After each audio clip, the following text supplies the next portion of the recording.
जब किसी विभागीय प्रतिवेदन पर ये सदन चर्चा कर रहा है और इस चर्चा के माध्यम से जो मंथन के बाद जो बात निकलेगी, कम से कम राजस्थान के लोगों को जो जिज्ञासा सूरतगढ़ से आने वाले माननीय सदस्य ने की, आज तक ये मालूम नहीं कि राजस्थान की जीवनदायिनी इस इंदिरा गांधी नहर परियोजना के कमान किन के हाथ में है।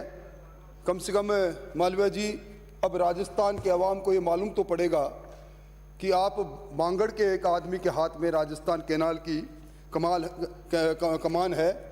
एक और सभापति महोदय, केंद्रीय सरकार ने जल संसाधन की महत्वता को देखते हुए जल संसाधन से जुड़े हुए सारे मंत्रालयों को एक छत के नीचे लाकर जल शक्ति मंत्रालय बनाया। वहीं इस बार सिंचाई विभाग और विशेष तौर पर सिंचाई विभाग से जुड़ी हुई जो तमाम परियोजना जो जिन विभाग में संचालित है, इतने टुकड़े किए हैं कि आज आम आदमी भ्रमित है, किसके पास जाएं, किसको कहें। और इसका नतीजा भी है मंत्री महोदय, मैं मेरे जीवन में पहली बार देख रहा हूं जब साल साल भर रेगुलेशन तय नहीं हो। सभापति महोदय, जब रेगुलेशन तय नहीं होगा, किसान को मालूम नहीं पड़ेगा कि उसको कितनी बारी पानी मिलेगा, वो किस प्रकार अपनी फसल के बोए जाने के प्रक्रिया के अंदर अपनी प्राथमिकता तय करेगा। मेरी मांग है कम से कम मंत्री महोदय, साल के प्रारंभ में रबी और खरीफ दोनों का आप एक साथ रेगुलेशन तो तय करें। और सभापति महोदय, मुझसे पहले महाराज गंगा सिंह जी की यहाँ का जिक्र हुआ और सही में उनको सन ऑफ सोइल इसीलिए कहा गया कि उस समय कोई परिकल्पना भी नहीं कर सकता था। मैं भी एक पुस्तक में पढ़ रहा था, 1903 में तत्कालीन समय में इंजीनियर स्टैंडली को उन्होंने गंग कैनाल के परियोजना को बनाने का काम दिया। 1903 में स्टैंडली अंग्रेजी इंजीनियर।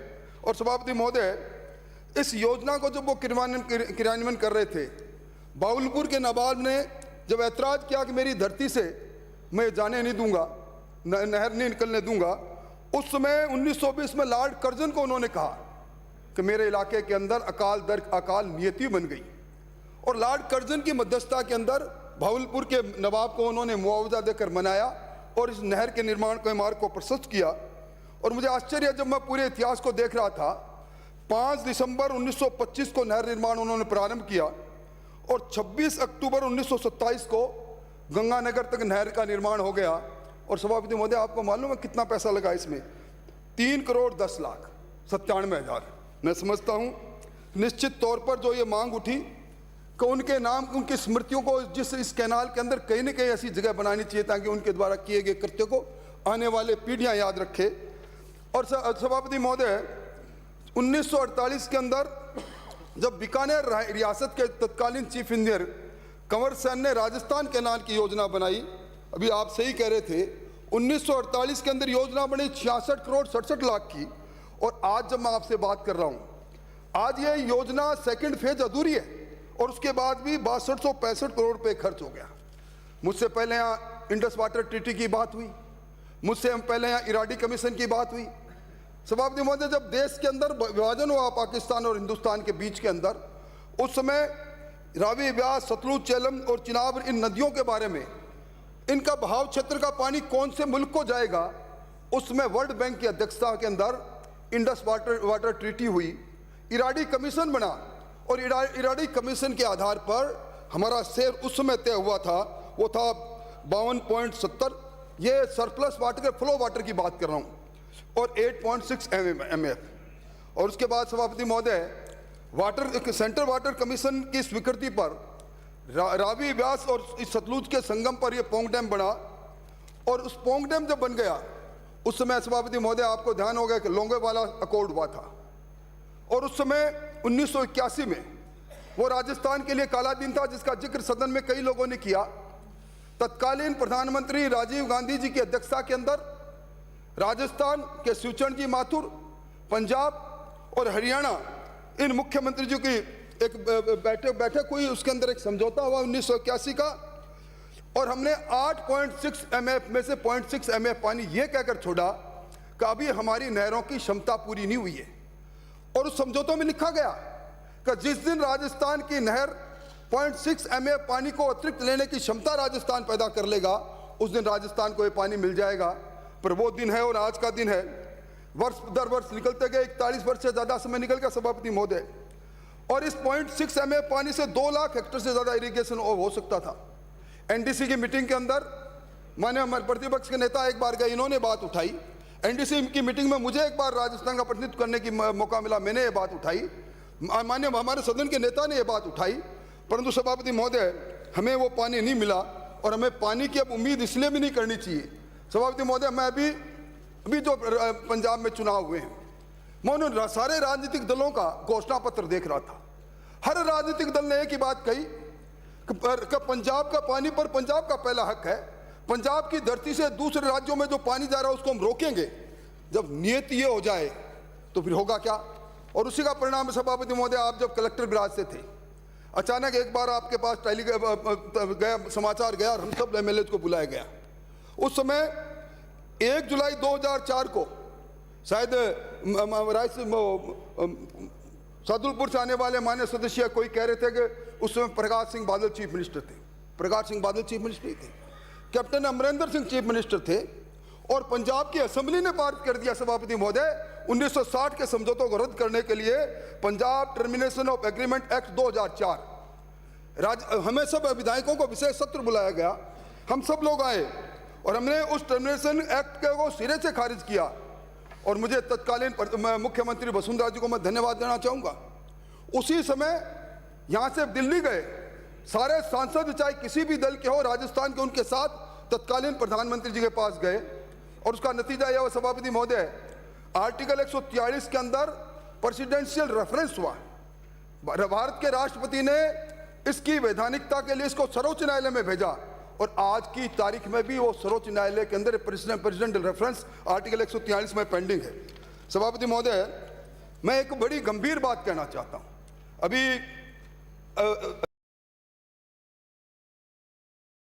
जो inter state water dispute act था, उसमें यह था कि जब 2 राज्यों के बीच में डिस्प्यूट होगा, जल विवाद होगा, तो उसके लिए एक ट्रिब्यूनल बनेगा और वो ट्रिब्यूनल तय करेगा। इसमें जो संशोधन हुआ अंतर्राज्यीय नदी जल विवाद संशोधन विधेयक 2019 में, उसमें यह तय किया गया कब ये नहीं, अब सारे देश के अंदर जितने भी राज्यों के बीच में कावेरी का जब मामला चला था, उस समय यह संशोधन लाना पड़ा था, और इसलिए लेकर आए कि पूरे देश के सारे जल विवाद, खेतड़ी से आने वाले मान्य सदस्य पढ़ते हैं इसलिए मैं उनको कहूंगा आप जाके अध्ययन करना, सारे देश के जितने भी वाटर डिस्प्यूट है, इस अमेंडमेंट के द्वारा उनका एक ट्रिब्यूनल बनेगा, उसका एक चेयरमैन होगा, एक वाइस चेयरमैन होगा, और उसमें 6 एक्सपर्ट उसके मेंबर होंगे।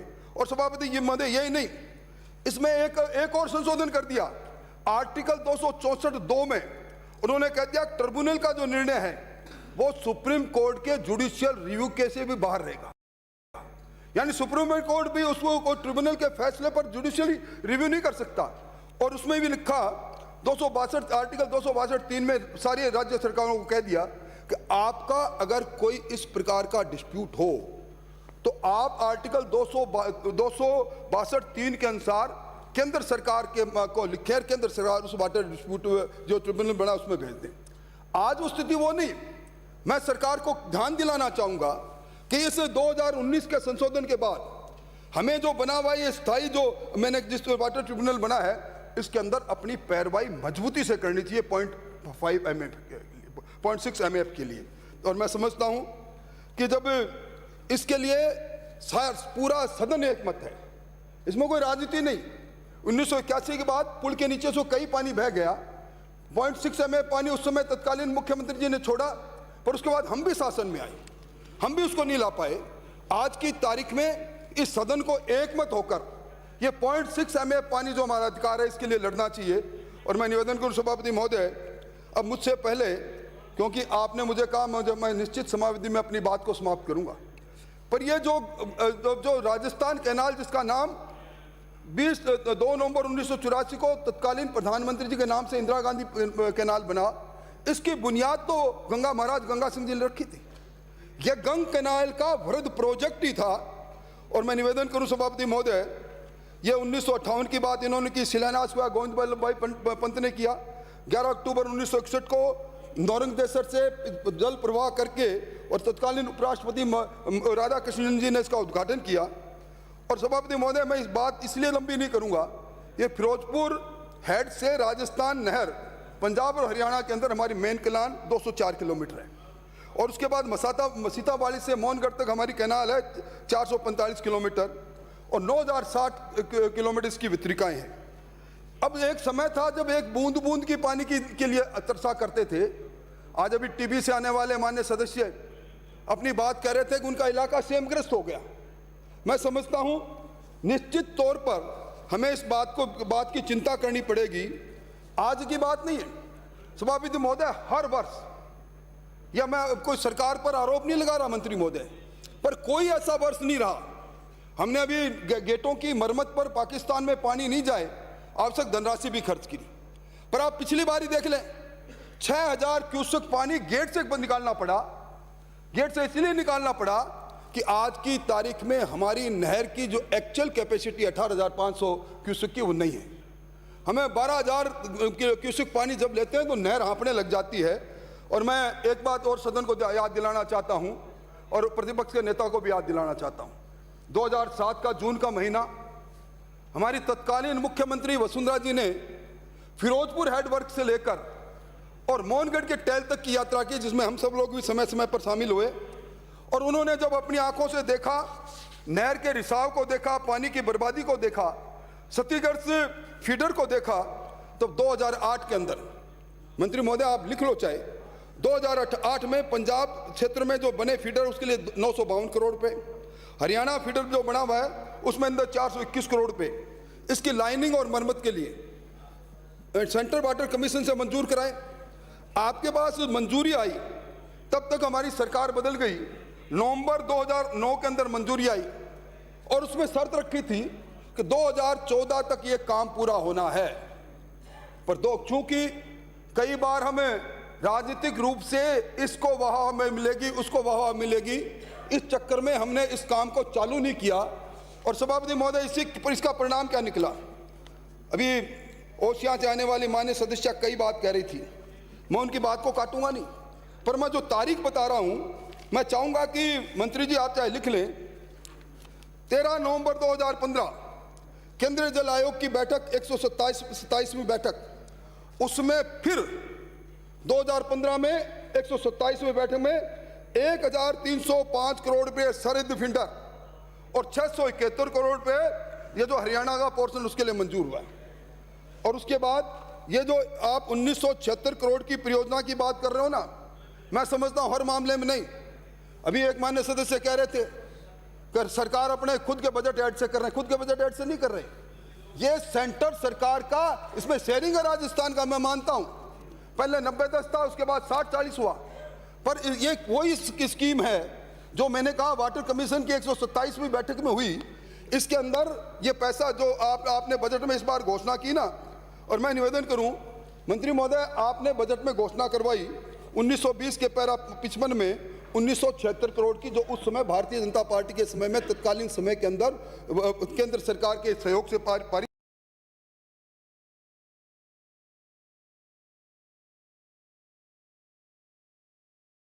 चाहता हूं ये जो लाइनिंग का काम है, जिस लाइनिंग के काम का जिक्र मुझसे पहले सब वक्ताओं ने किया, कम से कम ईश्वर के लिए जब ये प्रगति प्रतिवेदन चर्चा के लिए आ गया, एक बार भगवान के लिए लाइनिंग के काम को देखने जाओ। ये लाइनिंग के काम में इतना खोटा काम, इतना मानकता का निम्न स्तर का काम, मैं सदन में जिम्मेवारी से कह रहा हूं, ये आने वाले भविष्य के साथ खिलवाड़ है। दोबारा लाइनिंग हम क्लोजर ले रहे हैं, 3 बार क्लोजर लिया सभापति महोदय, और आपने उस क्लोजर की पीड़ा को आपने भुगता है। आपके यहां भी यही पानी जाता है, मेरे यहां भी यही पानी जाता है, पर जिस प्रकार मंथर गति से काम चल रहा है, मैं समझता हूं निश्चित तौर पर इस पर सरकार को विचार करना चाहिए। अभी मुझसे पहले बीबीएमपी की बात चली, भाखड़ा व्यास मैनेजमेंट की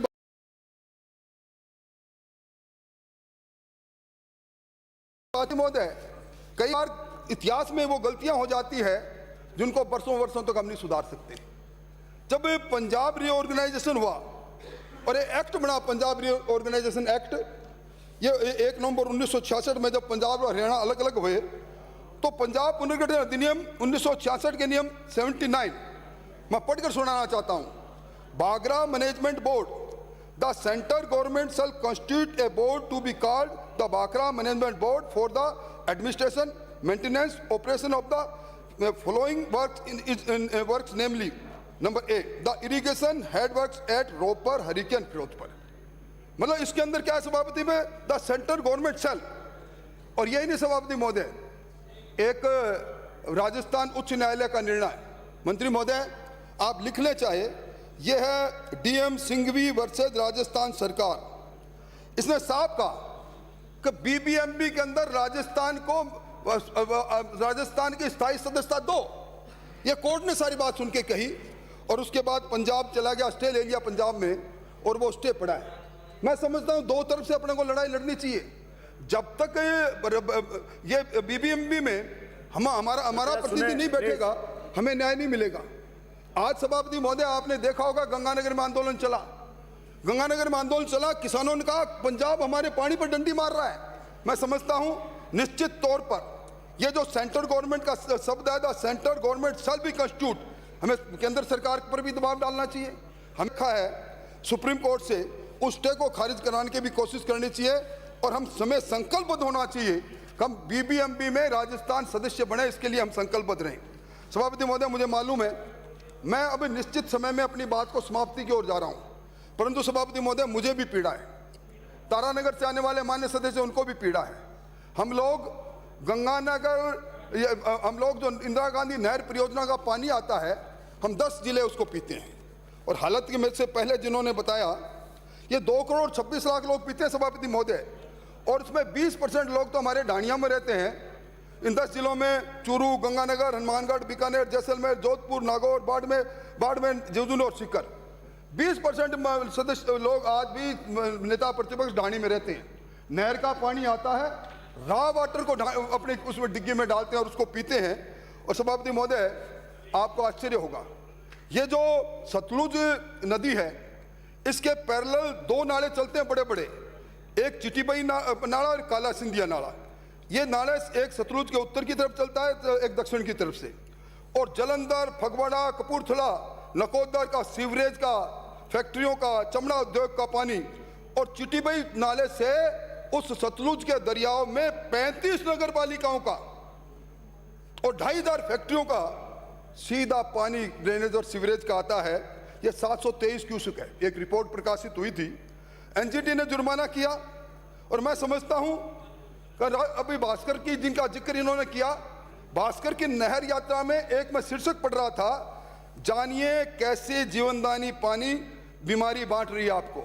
सभापति महोदय अभी बीकानेर के अंदर जब ये मामला चला तो प्रदूषण मंडल से आपने सैंपल लेने की बात कर दी। मैं आपके प्रदूषण मंडल के सैंपल में को देख रहा था, उसमें जिंक है, निकल है, क्रोमियम है, लेड है, नाइट्रेट है, लोहा है, इकोलाई, मतलब 13 लाख इकोलाई। और पंजाब प्रदूषण मंडल के अध्यक्ष संत बलवीर सिंह ने भी माना कि निश्चित तौर पर हमें 4 ट्रीटमेंट प्लांट लगाना चाहिए पंजाब में। खत्म कर रहा हूं अध्यक्ष महोदय। और सभापति महोदय मैं धन्यवाद देना चाहूंगा, हनुमानगढ़ की एक संस्था है सावधान, मैं धन्यवाद देना चाहूंगा उस संस्था के अध्यक्ष शंकर सोनी एडवोकेट को। शंकर सोनी एडवोकेट ने लोक अदालत में मामला लेकर गया, वो लोक अदालत ने प्रसंज्ञान लिया और लोक अदालत ने प्रसंज्ञान लेकर कहा कि राजस्थान सरकार को, पोल्यूशन बोर्ड को कि इस 10 डिस्ट्रिक्ट में जाने वाले पानी को बंद करो।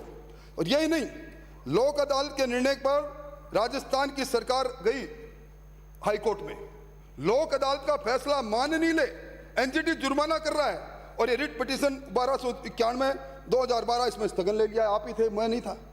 मतलब 2012 के अंदर ओसिया से आने वाली मान्य सदस्य एक लोक अदालत फैसला करती है कि ये प्रदूषित पानी इन 10 जिलों में मत पिलाओ, मौत मत बांटो, और आप स्टे लेते हो।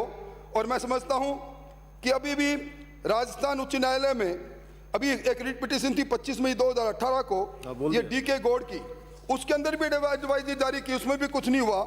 इसलिए मैं चाहता हूं सभापति महोदय, अभी संसद में मामला उठा, इस एक मामले के लिए इस पंजाब ने सारी कोशिश करने के बाद, एनडीसी की बैठक में बात करने के बाद अभी तक प्रदूषित पानी डालना बंद नहीं किया है।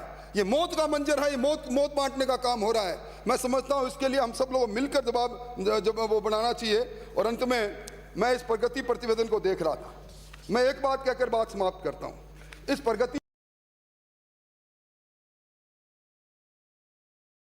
पर कहना तो बहुत चाहता था। यह पृष्ठ प्रगति प्रतिवेदन 21-22 पृष्ठ 6, मतलब आपका बजट जो आपने 431 करोड़ रुपया खर्च दिया, उसमें से 206 करोड़ रुपए खर्च किए। और आपने नहर की मरम्मत को देखो सभापति महोदय, ये भौतिक प्रगति आय व्यय निष्पादन, नहर की मरम्मत होनी थी 172 किलोमीटर में की 65 में, और जैसलमेर क्षेत्र में होनी थी 137 में की 17 में। मतलब किस प्रकार का खिलवाड़ है। नहर की मेंटेनेंस का पैसा भी हम पूरा नहीं करते। मैं धन्यवाद देना चाहूंगा अंत में कि कम से कम वार्षिक प्रतिवेदन जो कभी खोलते नहीं थे, उस वार्षिक प्रतिवेदन पर आपने बहस चला